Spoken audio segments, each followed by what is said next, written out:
Good morning, good evening, good night. Welcome back to Empathetic Educators. I'm your host, Naomi.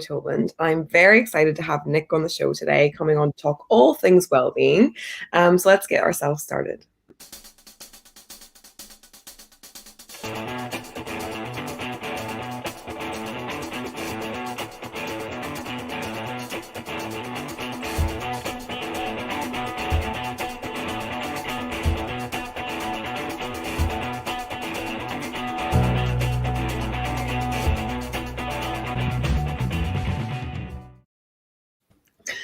Exciting. So we even have people already coming on the show and commenting. We have Keisha coming on. Exciting to have Keisha coming on. We have Debbie coming on, Ocean Hero teacher. Fantastic.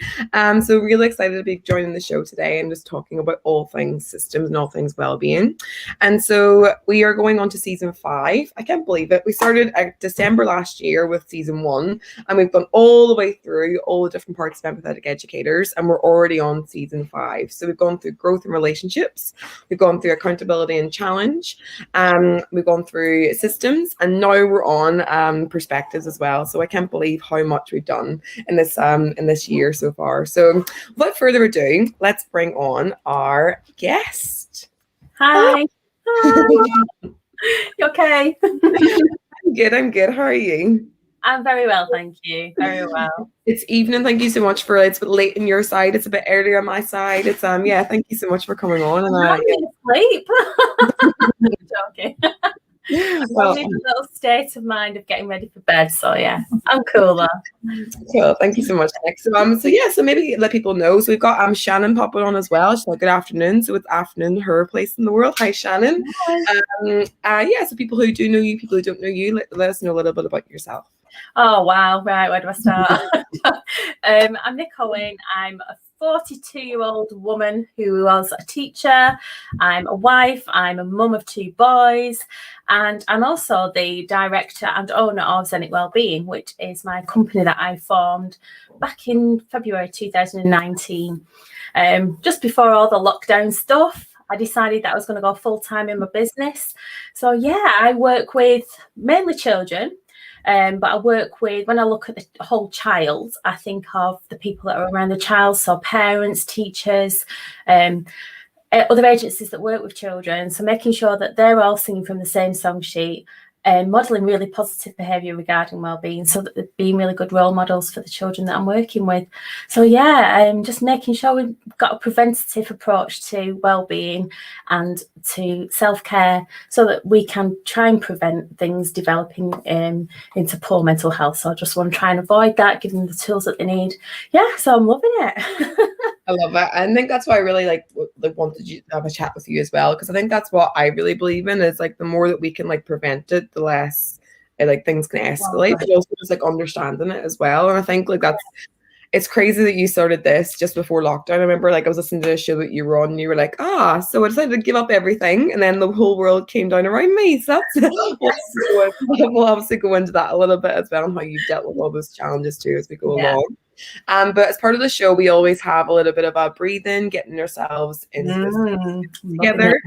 Loving Erica's work in that space with the breathing bubble, and so we're just going to get everyone around the world who's joining in with us. It's a bit of time for you just to have a bit of space for yourself, just a little 1-minute breathing bubble where we can just all be together and just get ourselves. So without further ado, I'm just going to put this on and enjoy.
But it's so nice. I love the dogs to begin with, and then I just love like the whole process of it. And I try to do it every morning because I feel so great after doing it on the show whenever I'm on the morning sessions, but I don't always do it. So it's like, it's really good to breathing. It's great when you breathe properly. You know, it's fantastic. You just get so much out of it, and just calms you down. Just sends those endorphins whizzing through your body. It's great. So good. And it's really good because Shannon actually said while we were just going through that, she said, love the mission of your company. I'm really excited to go in. It's I love like finding out more about what you're doing in that space as well. So maybe just like we'll start off with a little bit about you, and then we'll move on to what you're doing with Nic Wellbeing. Go ahead.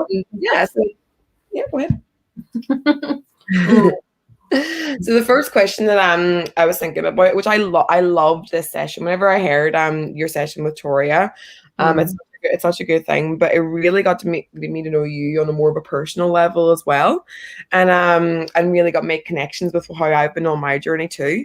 And you mentioned about the Christmas jumper moment, and you were looking at yourself and you were saying like, that just isn't me. Where have I gone? The lady in front of me I see isn't who I want to be. And I just love that like little space that you shared with us. And you also said I was taking time to invest in me after you had that moment.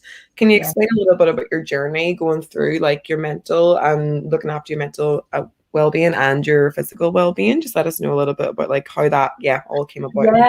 Wow. That moment for me was like, it's like the turning point. I think there's that epiphany of, I needed to find who I was.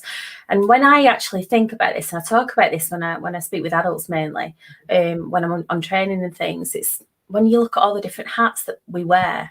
I'm a mom, I'm a wife, I'm a daughter, I'm a sister, I'm a teacher. Well, I was a teacher at the time, so I was a teacher, I'm a friend, I'm this, I'm that, and all of these things that you are, and you forget to actually wear the hat that's you. And when you do that, when you forget about you and you don't consider you and what you need when you are making decisions, when you're doing anything, you do lose part of you. And it got to me, it really did, because I was looking at myself and I was thinking, where have you gone? It's like I'd lost who I was from being like, 16 years old to that point. I was like, what's happened to me in that time, and what have I achieved, and what have I done, and is that what I really wanted? And I just thought I needed to do something. I felt frumpy, I felt unhealthy, I didn't feel like I was living, I felt like I was existing, for want of a better phrase. So it's been, and people go, they always have this, the diet starts Monday, or I'm going to join the gym in January, I'm going to get fit for the summer, I'm going to do this, I'm going to do that. And I'd always done little things like that, I had these moments where I was going, I'm on it, I'm really dedicated to this now. And, I'd set myself up for failure because I'd layer it all on at the same time. I'd pile it all on. So I'm going to do this. I was eating healthy. I think I went on Carol Vorderman's diet, where she sort of like detoxified, and Gillian O'Keefe, the woman. I went on every bad diet going. It was ridiculous. So I thought I needed to do something, but I wanted it to be sustainable. I wanted it to have an impact, and I wanted to invest in what I was doing. So I decided to join the gym. I literally took myself out. I didn't even tell anyone I was going out. I took myself out, joined the gym, came back and announced it. And then it was like, oh, right, so you're going to waste some more money. I'm not. I'm going to show you. So I joined the gym, you heard me. I joined the gym in the December, and in the January, I got myself a PT. Just so that I felt comfortable, because I don't know about anybody else, but when I joined the gym, I was like, everyone's going to look at me, everyone's going to think I'm fat, everyone's going to think I'm this, I can't do this, I can't do that. And I thought, if I've got somebody there who's going to be a friendly face, that's going to show me what to do and give me little targets and goals, then I'm going to be on a winner. So that's what I did, and I built that in slowly. Looked at my diet, helped me sort out, where I was like, my downfalls, times that I was eating and stuff like that. So I really worked out my nutrition, exercise regular, and then I sort of like stepped into the realm of meditation. And I started to meditate, and I went to yoga, and I know it sounds quite cliched, but I felt like I was not just working on my body, but I was working on my mind. And I started to read more. I started to give a little more time for myself. I started to do things that I enjoyed. I made a bit of a bucket list of what I wanted to do. I was approaching 40. So I did 40 things before 40. So I had 40 days before I turned 40, and I was going to do those 40 things. And they range from like random things, like random acts of kindness, go and buy a coffee for a stranger, to reading a book in a genre that I didn't really like. It's like, really? And I let my brother choose that one. I really couldn't get to grips with it. I can't remember the name of it. I was like, but yeah, I just give myself little challenges. I did boxing, as you know. So let's just pause on that one, because that is literally, I just challenged myself to have a boxing fight. Like that's a pretty big challenge to do. So like, talk us a little bit about what's going on there. Well, I went to watch my brother-in-law. He was white collar boxing, and I was at the ringside, and I got all excited. I was like, go on, 18, go on. I got just engrossed in it all. And then I had this moment where I thought I could do that. And then the announcer said that, if you wanted to get involved, the next wave's happening. I was like, oh. And I'd chat with my sister-in-law. I was like, do you fancy doing this? She was like, yeah, I'm up for it. And I think she had a few drinks when I asked her. And I signed up for it, and she didn't. So I was on my own. And I thought, well, do you know what? If anything, I'm just going to learn some new skills, perhaps, increase my fitness. And I got in the ring, and I didn't realise until after the fight that she was actually an ex-mixed martial artist. I was like, why didn't anyone tell me? But yeah, I loved it. I enjoyed every bit of it. The fighting bit, no, it's not for me. I'll never do that again. But the training, and the sparring and stuff like that, I still train now, doing some of the stuff on the pads and stuff. So yeah, I think as well, I think like what you're just like doing, like that, investing in your head and investing in like how you're feeling and investing in like that space is so important. Like that's what, like, my journey with the MMA wasn't really to have the fight. It was more to be like, I'm gonna believe in myself, and I'm gonna have confidence to like step in that space. I'm gonna like work on all the, because I was the same as you. That's what really, really resonated with me, listening to like your journey of what's going on with me, why am I feeling that way. Why am I letting myself? I'm giving myself to all these people, but I'm not giving like you said, like not giving myself to me. And it really resonated me with like your journey in that space as well. And I think like Debbie said, is like investing in yourself provides the greatest dividends. And it's like, it's so true. It's like, we always think, I think as teachers, we can maybe think if we give, that's a good thing, because we're like helping. But like you said, like the more we were given out there, the less I was given in here.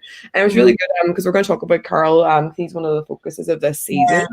And he was saying about, I don't know if he's like checked out the shows just a couple of weeks ago, but he was saying about how if we tidy up other people's gardens, then our garden gets like, our garden overgrows and overflows and that kind of thing. If we tidy up other people's rubbish, then our rubbish keeps piling up. Like, that was such a good metaphor for like, actually that's like the space that we're talking about now is, it's not about only doing other people's rubbish and only doing other people's gardens. You can do both, and the more you give to your own garden, the more other people can like actually come and work with that too. Yeah, I think that's it. It's about modeling, isn't it? And I've got two young boys. Well, they're not young anymore. They're like, teenagers and all that jazz. But what I wanted them to see is that mum isn't just mum.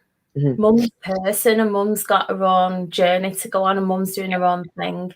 And I'm on YouTube boxing. I think it's something, like the kids can go, my mum's on YouTube.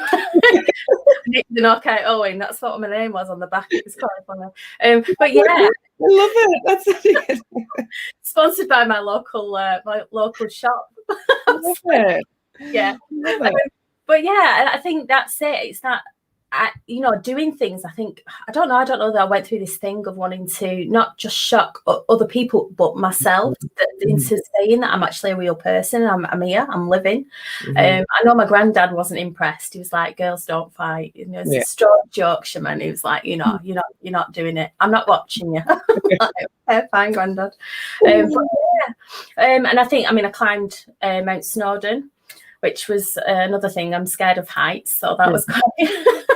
quite a good thing to do, and there's lots of things that, I challenge myself in the gym.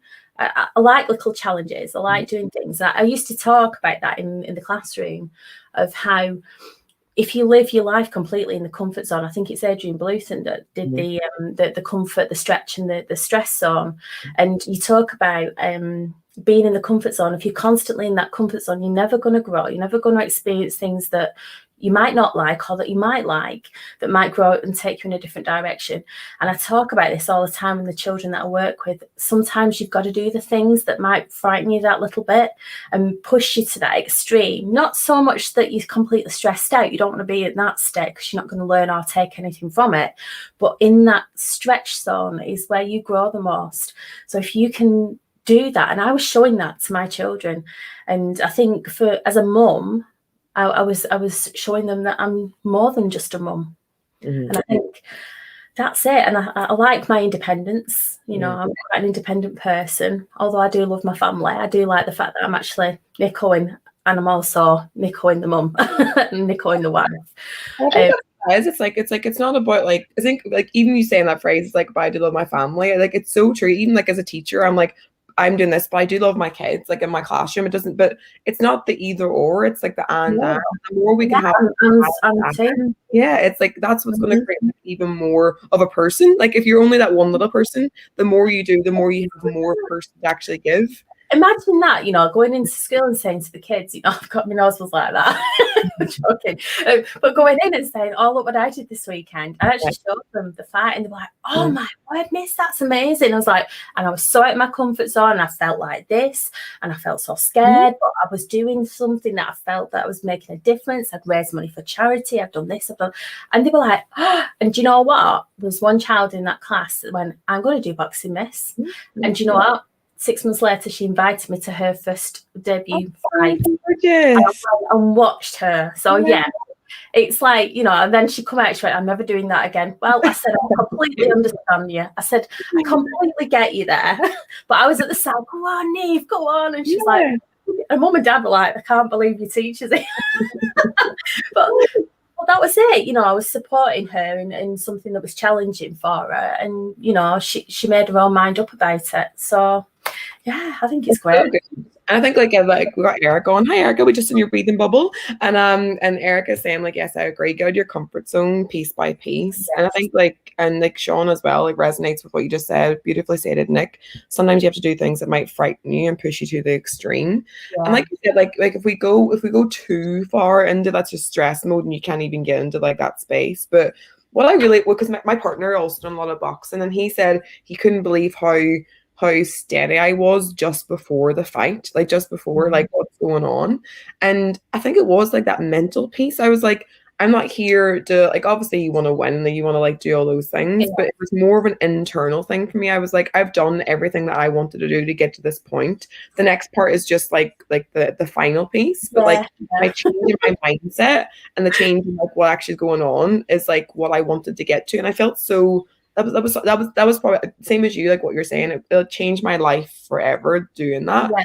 I think like it's a big thing. I think it's something to tell people when you're really old. And I'm sat in old people's home and I'm going, I remember when, and I'm thinking, I want things like that. I want those bits when the carer's coming over and they can't wait to come and talk to you. I used to be a carer myself, so I know that I used to love sitting chatting with the olds and having a good chat and just finding out about the life. I'm thinking that's something I'll be able to talk about. So no. And then all these years ago, I had a big I always get asked though, did you get knocked out? I was like, no, but I didn't win. I lost on points. I was the same as well. I got concussion. I'm like, I got concussion, didn't win, but I wouldn't change it for the world. Wouldn't change it for the world. No. Love it. But no, thank you for sharing. I think it's just really inspiring. Like whenever I heard that, I was like, that's so cool. And it adds, like you say, it adds like another layer to the person that you're like. It's like it just gives you another thing to talk about, another thing that it gets you to understand the person. And like you said, it's not like the training for that fight. It wasn't like, oh, I'm gonna get to the fight. Whenever I thought about the fight, I was like, oh my gosh, like I can't do it, not gonna do it like at all. But like you said, it's those tiny little steps, those tiny little challenges. Okay, go to the gym. That's your first part. go to like the next part, that's your next part. Like those tiny little challenges create like the overall big challenge that you can work up to as well. I think that's it. It's like with anything that, you know, when you want to make a positive change or whatever change you want to make, you know, I honestly think it's got to be small, manageable steps. I often get asked about, you know, a New Year's resolution. I think I did a free workshop at the start of the year, and I talked about not having too much all at once, because it becomes unmanageable, unachievable. And then when you fail, you hit yourself with that big stick. And I think if you invest in yourself slowly, you drip feed and build on those skills that you've achieved, and the goals that you've already achieved, and you refine it, and you can see the pathways and the choices that are open to you. And it's like the things that I'm now doing. I mean, I gave up alcohol 4 years ago. And that for me was like a massive thing, because I used to come home from work really stressed, and I'd, bottle of wine, open it, right, I'm having a glass of wine while I'm cooking tea, or I'm going to have a glass of wine while I sort my bag out for the next day or whatever. See to the kids, then have a glass of wine. And it was like ridiculous. I was using it as a stress reliever, and it took me a long time to realise that I was getting really stressed. And I thought, right, I need to do something about it. So that was it. I thought, I'm not drinking anymore. My PT was shocked because it'd been going on at me for ages. And I was like, yeah, all right, whatever. But I did. And he set me a challenge, because he was off somewhere gallivanting with his fiance. And he said, well, when I get back, if you still know how to drink, you can train me. So that was it. I was like, right, I'm training you. So yeah, it's that for me as well was like the way in which I helped my mind, develop my mind and my spirituality, I think, because I wasn't, and I'm not preaching it by any shot, at all, but it gave me clarification. It gave me a sense of being in more control of my own emotions and being able to access them without any veil or any chemical that's going to try and manipulate my thoughts and feelings. It's not preaching. That's just like what worked for you. So like for me, well done for you. I'm not going to give up my alcohol, but like, well done, congratulations. It's like, I think that's the worst thing you can be, is somebody preaches about you should do this, you should do that. No, not at all. For me, that's worked, and that's been a positive thing in my life, and people will ask me about it, and that's fine. And I'm very honest about it and very open about it. I get questions, were you an alcoholic? No, I wasn't an alcoholic. I was somebody who was using alcohol to de-stress, and I needed to stop. So there you go. I think the stress part of it is like that's what it comes down to, is like how it's noticing your triggers, noticing like how you're reacting, noticing what's not helping you, what is helping you. Like it's all those little things. I think like Keisha just said, loving the discussion, scaffolding for adults. What works for our students works for us too. So it's like that's why I was actually talking to Carl about in our show, was like, yes, it's all about students, but like what I feel like empathetic educators is more going towards at the minute is like the adult side of it. Because if we can create like adults who are like good at like self-regulation, good at like understanding, good at and that goes back to the theme of this show of perspectives for this season. And perspectives is so important for like to be able to have empathy, is okay, what's going on for that person, what's going on for me, what's going on for people around me, and like just being able to take a step back and realizing what are those little things. Yeah, definitely, most definitely. Erica says chocolate for me. She said, picking up chocolate. I think it might be that's her release. That's her. So chocolate, like right. I was going to say pick up chocolate. That's sugar's on my list, my next hit list, but I really can't give it up. And little bites. Like what I've done is like during the week, I try not to have any sugar at all. So like not treats in that sense. And then on the weekend, I'm like full blown like McDonald's sugar, but like that's just my little steps to get to where it's like those little things. I think when you start to realize what works for you, what you need, and you build that in, that's where you've got the control, isn't it, of yourself. And I think that's really important. Everyone says, oh, you must have such willpower. It's not willpower. It's a case of I've retrained my brain into what I want to do. I want to give myself, I want to respect my body a little bit more, and I wasn't doing. I want to make sure that I'm looking after my health so that I can live a long and prosperous life. That's what I really want to do. I've already said that I'd like to go traveling when I'm retired. I'm going to set up my my little low AP cocoon youth hostel. Yeah, that's it's also what you're swapping out, what you're gaining. So I realized what I was swapping out and then what I was gaining in the long run. So I was getting, like you're saying, the more healthy I was feeling, the more I was like, oh, this is easier because I know what I'm getting to do for it. And sometimes I get 2 weeks off. I'm like, oh, I have to start back again. Oh my gosh, that's and then but that what the perk is to get there, and then you can pull it back and work. Yeah, those little tiny little steps. That's it. And not beating yourself up if things go wrong. It's not the end of the world, is it? You just get back on it and do what you do best. Yeah. Try and try again. Like we said to the kids, I think that like you said, the empathy piece for me, for my kids. So whenever I'm getting them to take risks, when I'm getting them to try something new, it really does. You do feel different things whenever you're going through that. And sometimes whenever we're adults, we can just stay in our safe zone, and then having that empathy for the kids to actually, we're like, come on, let's get on with it. But actually getting on with it isn't as easy as what it actually sometimes can seem to. So yeah. And I think that's that kind of ties in. I would love to hear about what you're doing and with your Zenic Wellbeing now. So really ties in with that kind of space with that. So it's you have well-being at the heart of everything we do. Our 5 guiding principles are body, mind, spirit, people, and place. And people who are listening and watching, you can find it www.zenicwellbeing.co.uk. Lots of great stuff going on in that space. So yeah, please walk us through what those five guiding principles are and why they were kind of chosen for that, what you're working on. Yeah, I think for me, they are, how can I put this? That they, for me, were the things when I started on my own journey, they were the things that I wanted to improve on and develop and grow. So obviously body, looking after my body. So, and it's quite funny because I'm doing a workshop at the minute under the Positive Pixie, which is a little side thing that I use in schools. And I've had the children, we've been doing some drama, wellbeing through drama. So I've used the body, mind, spirit, people, place as the vehicle to take us through principles through drama. So it's been a really good mix. So I've had all these children. We did some kabuki at the end, and they were all doing the things for it.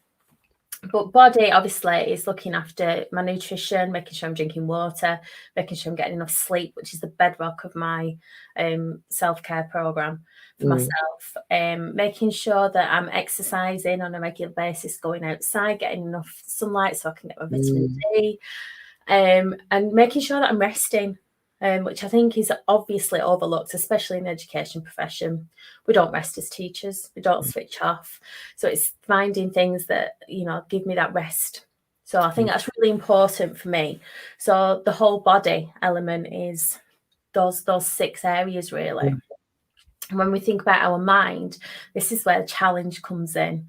Giving yourselves challenges and doing things. I'm currently, I'm constantly on courses. My CPD at the moment is just, it's like this long list. So I'm doing lots of different things. I'm finding out about new initiatives. I'm thinking, I'm going to get involved in that. Setting myself little challenges, whether they're physical or mental, whether they're educational, whatever they are. And I think, because everyone thinks that the mind is to do with meditation and stuff, but I think it's about challenge, and it's about just doing that, getting out there and actioning the things that you've been planning on doing. So then when we talk about the spirit, this is where I think my meditation kicks in. I do go to church. I'm a Christian. I go to church. Well, I haven't gone to church because obviously we've been online. Everything's just ridiculous. But part of my for myself is that I like to go to church. But my meditation practice every single day, without question, is it's part of just. I mean, this morning I sat outside and I did my meditation outside and felt the sun on my face. That was just it's just fills your cup, doesn't it? So meditation for me is important. Breathing, and random acts of kindness, just being thoughtful and considerate and kind to people. I think that those are the things that lift my spirit. Those are the things that that help me through my day with regards to spirit. So then people, that brings me nicely onto connections. You know, I think for me in lockdown, connection has been vital. You know, making new connections, nurturing existing connections, developing friendships and relationships. So crucial, so crucial. And understanding, navigating those relationships as well.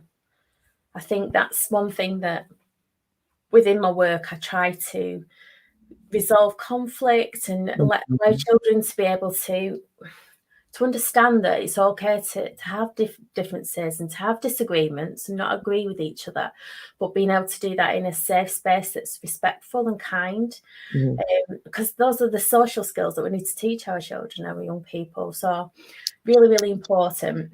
And then the place element, which I think is really important, is, you know, where you feel safe. So your home, your school, your classroom, your local environments, just making sure that you're playing that part in making it a better place. You know, I always have this saying, you know, leave people and a place in a better state than when you found it.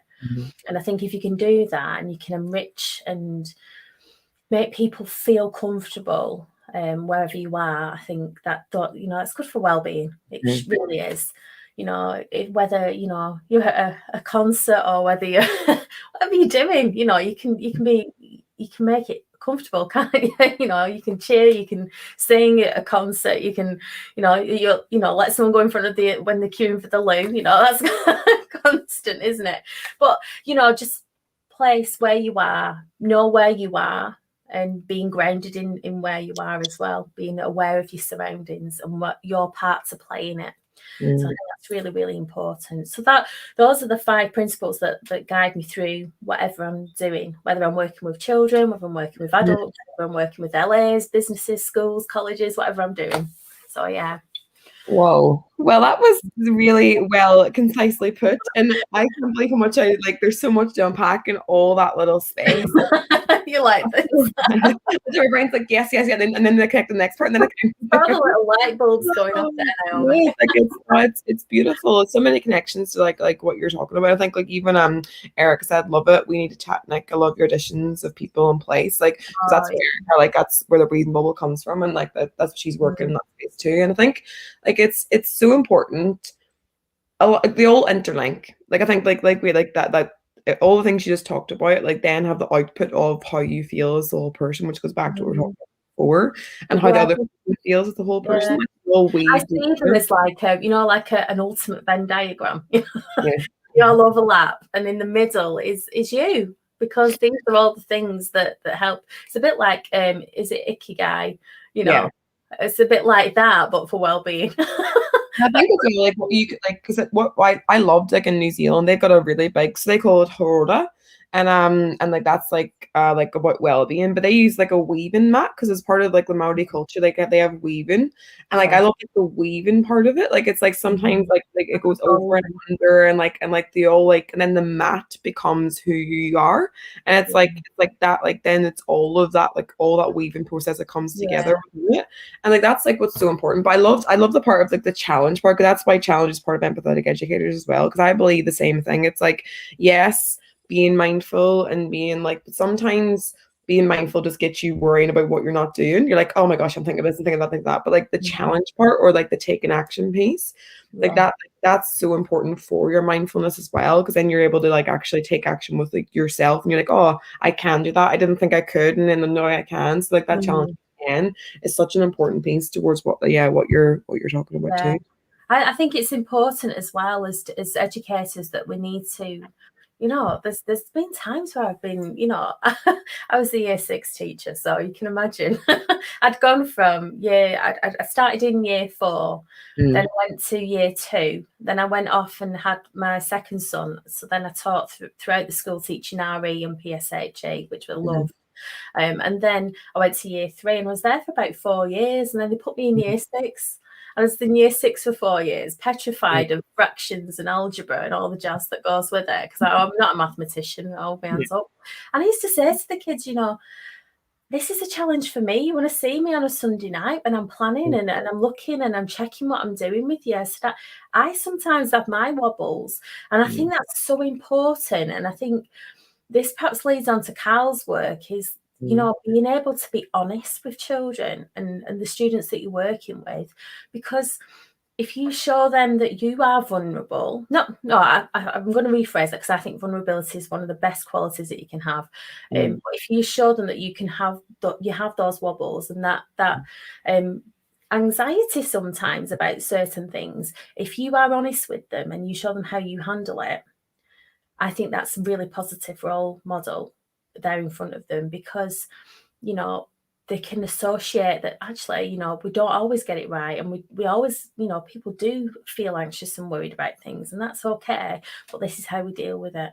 Yeah. And I think it adds that toolkit as well. Because I was just going back to the vulnerability part. I was listening to Brené Brown and Simon Sinek's one, and they were talking about how vulnerability and oversharing, that's like they're not synonyms for each other. So like just because you're being vulnerable doesn't mean that you're like pouring your heart out and crying. It's like that's like I think vulnerability is just what you're describing, is like being vulnerable and saying like, oh, I'm feeling like this, but it's also giving them the toolkit and model, and that because sometimes if I used to look at teachers, I used to be like, oh, like they're just getting it all right and they're getting it, like they're going through it and it's all going well and it's all like going like this. And that actually was my downfall as a teacher. You know, like as in whenever I got my first, I was like, I'm like, why is everyone acting like they're like it's okay, and why am I the only one that's freaking out, and why I'm, you know, like that made me feel, even as an adult, like less than the people around me. But like if we could show kids that like actually it's okay to like have moments like that and share like that, it's such a big powerful moment to have. No, I mean, I guess I'd be asked questions by some really bright kids, you know, like, why isn't it that, miss? And I'm like, right, everybody, let's just stop, because I don't know what I'm doing. I don't know the answer to this. And I need you guys to help me. It's because I don't know everything, you know, hands up. Who's got an idea that what we could do for this solution? And like, they come up with ideas and they were brilliant. And what it showed the children was that I've not got all the answers, and I'm still on a learning journey, even at my ripe old age. And they found it quite amusing, you know, they were quite, you know, but I think that quality of being honest with children and students is the essence of paving the way for them to understand that it's okay to make mistakes, it's okay to not know everything, and it's certainly okay to ask. Ask for help. I think like you're right. I think it does go into like the next question of what Carl's moving at the minute, and like that trust mountain. And I think like what he says about it is like, you must understand that your students' behavior and needs are closely related. And I love the trust and the mutual respect and the two sides of it, because that's exactly what we're talking about, is that respect piece. And so like Carl shares this visual in his book called The Trust Mountain. How can a growing awareness of well-being help understand the needs of people in front of us? And I think like just what you were just saying there now about like understanding the people, but even that little scenario that you just gave, like we're trying now to give more student voice, we're trying to give more student agency, trying to give more like kids involved in their learning.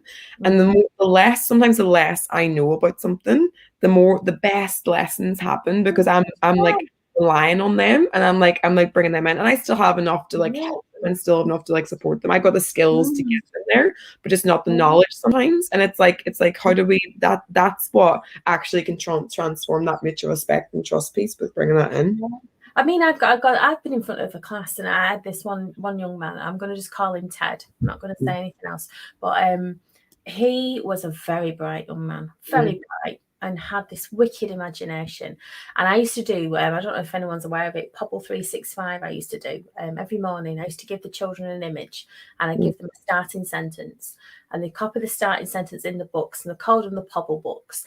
And they would then just write. I'd give them 10 minutes to just write, just get some enjoyment out of writing. I don't care about spelling, handwriting, punctuation, grammar.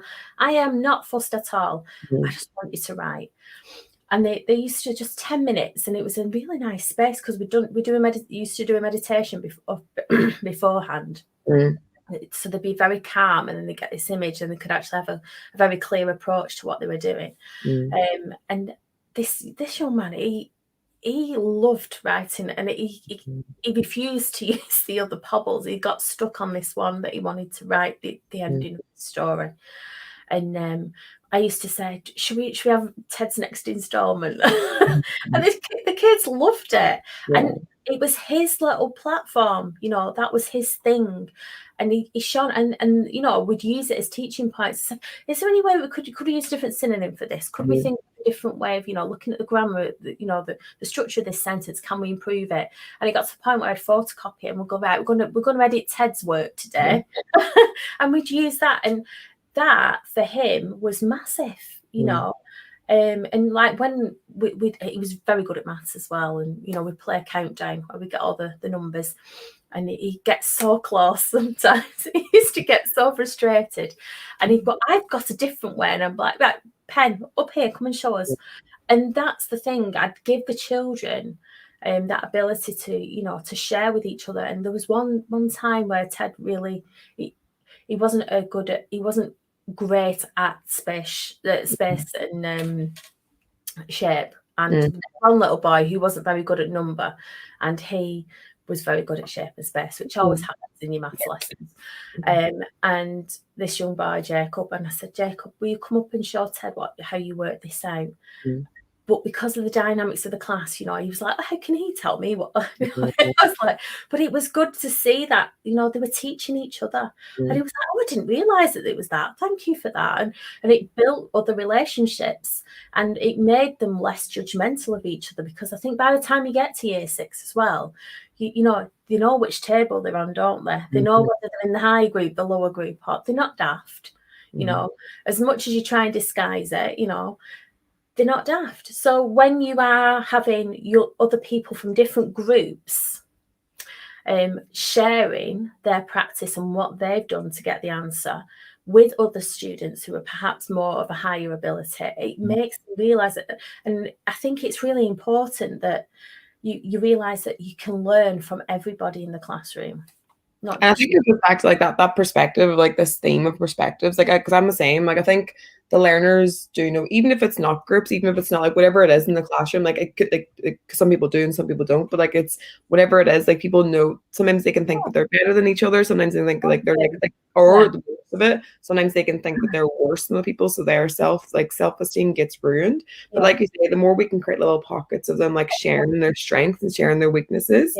But it also makes you not, I'm noticing as well, the more I've been doing that with my learners, the less that they're judging themselves about their weakness. Of course, everyone wants to like get better and wants to be the best and wants to do all those things. But the more that you're having and being vulnerable, go back to what you were saying about us being vulnerable, the more that I'm sharing, because like obviously I'm in Japan at the minute and I don't have a clue about Japanese. Don't have a clue, trying to learn it. And like, and like whenever they see me being like trying to learn it from them, they like we're all learners. And that's the part, is like we can try and be learners together. That creates a little bit more of a safe space, like you said about place in your 5 principles.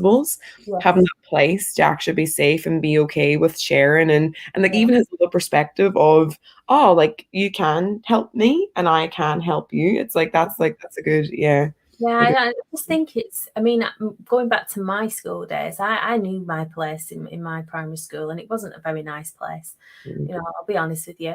I didn't feel great about anything. I was, you know, middle of the road. Nobody sung my praises. I wasn't told off for being naughty. I wasn't this, that, and the other. And I always think about that as a practitioner. You know, I don't want any child to feel that they have been labelled and put in a box. We've all got wonderful things to contribute and to bring to the classroom. And it's a good teacher will bring out the best and share and give that opportunity for people to know that other people are really good at something else, and they're good at this and they're good at that. You know, let's celebrate those wins. And when we're not great at something, let's learn from each other. And I think that's really important. It's beautiful. I think that's a really nice way to like end like the perspective piece for this session as well. Because I think it goes back to what you were saying about like how we can challenge ourselves. Because the more I broaden my horizons and broaden my perspectives, the more open I've been towards my kids. Because like I'm like sometimes whenever we've gone through teacher training or we've gone through like different experiences, it can be very closed or it can be very high, middle, low, and things like that. But like as teachers, I think, I mean, for me, if you'd looked at me as a brand new teacher and look at me as I left my teaching profession, I was completely different, completely. And I think that's the, I was very much, you will sit down, you will do as you're told, and I think back, gosh, what was I doing? And I loved what I created in the classroom. I loved that environment that I created. And I think it's just so important. No, it's good. Thank you for sharing those little, I love the challenge piece. I think hopefully as teachers or as adults, how can we challenge ourselves? Have little tiny steps, have little tiny challenges, and then what can they add up to at the very end as well? For everything that you do, it really does. It changes you. Yeah. Definitely. Thank you. It's such a great, I love your work, and I'm sure Erica's going to connect and everything too. And if anyone else has been taken away, then we've got all your website and everything is in the bio. Get in touch with me, just either that or DM me on Twitter or whatever. Cool. What's your can you just let people know your where they can find you? You can get me on Twitter at sphoenix78 or at ZenicW, that's the business one, or the Positive Pixie as well. I think it's Pixie Positive on Twitter. Or email me, or just go on my website, www.zenicwellbeing.co.uk. But such great work. And before we go, we'll have a little bit of a personal thing again. We have global like Unite, where we are in the world and just connecting each other and what we haven't had very much traveled this year, so I'm just trying to bring a little bit of around the world, just like a little bit of sunshine. So where have you brought us to this? I brought you to Barcelona, which is my ultimate favorite city ever. So here I am. I'd run down to the beach ready for the sunrise. I love sunrises and sunsets because they bring me so much, reflection and gratitude of your day that's about to happen or that has already happened. And then this one with the cross. This is Sagrada Familia, and my husband treated me to one of the tours on one of the turrets at the side. Now I'm absolutely petrified of heights. So to get up there was quite a big challenge for me. But when I did, and you can see, Barcelona city, it was just amazing. But what you don't realise is that after that photograph was taken, I went down on my bottom on the steps because I was so scared. But I love Barcelona. It's such a lovely city. And I find it quite spiritual for me. The hustle and bustle of the city, the beach, just the sights, the obviously the architecture, the arts. It's a lovely place. I love it. I've been about 5 times now. So this is where I want a retirement apartment over there. While I'm traveling the rest of the time. American dream. Those challenges, get those challenges happening. Barcelona's beautiful. I've been there with my family and everything as well. It's it's gorgeous. Such a pretty. The boys have been there. We've done the tours of the football stadiums, etc., etc. It's such a beautiful place. So thank you, Nic. And I think Erica just said my people awesome. Can't wait to get back to Europe as well. So definitely being in contact. Thank you so much for coming on and letting us know about you. I probably witted on too much, but sharing your different stories is beautiful, beautiful, beautiful. And I'm just going to give a little shout out to our e-magazine coming out today. So Empathetic Educators e-magazine. We have David Lee coming on as guest blogger, and we've got lots of resources and podcast takeaways and all different things. So that's coming out this Tuesday. So today I'll be putting that out as well. So really excited. So thank you so much, Nic, for coming on. And if anyone wants to get in contact, all the stuff is on all the information as well as on there. So we'd love to hear from you and your takeaways as well. So thank you so much, Nic. Thank you for having me. Thank you. Bye.